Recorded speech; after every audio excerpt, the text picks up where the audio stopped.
ကျောက်ဆယ်မြို့မှာမြင်းကလင်းပြင်းထန်စွာလှုပ်ခတ်ပြီးတဲ့နောက်မူကြိုကျောင်းတစ်ခုပြိုကျခဲ့ပြီးကလေးအယောက်50ကျော်နဲ့ဆရာမ2ယောက်ပိတ်မိနေဒီကနေ့နေ့လေတနာရီကျော်အချိန်ခန့်ကပြင်းထန်စွာလှုပ်ခတ်ခဲ့တဲ့မြင်းကလင်းကြောင့်မြန်မာနိုင်ငံမန္တလေးတိုင်းစကိုင်းတိုင်းအပါအဝင်နေပြည်တော်တို့မှာလည်းထိခိုက်ပျက်စီးမှုများစွာဖြစ်ပွားခဲ့ကလူအသက်ရာနဲ့ချီပြီးတော့ဆုံးရှုံးခဲ့ရတာလည်းဖြစ်ပါတယ်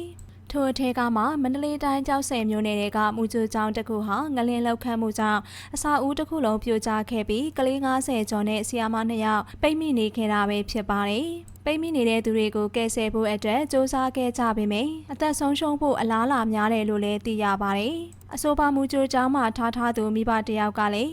ကျောက်ဆည်မြို့ရဲ့မူကြိုပြိုကျတဲ့ထဲမှာကျမတို့ရဲ့မြေးမလေးလည်းပါသွားပါတယ်။ဆုံးသွားပါပြီဟုဆိုကစိတ်မကောင်းစွာနဲ့ဖော်ပြလာခဲ့တာပဲဖြစ်ပါတယ်။အသက်4နှစ်5နှစ်ကလေးတွေသာအများဆုံးရှိတဲ့မူကြိုကျောင်းပြိုကျခဲ့မှုဟာဒီကနေ့ဖြစ်ပျက်ခဲ့တဲ့ငလျင်ဘေးမှာအဆိုးရွားဆုံးလို့ပြောရမှာလည်းဖြစ်ပါတယ်။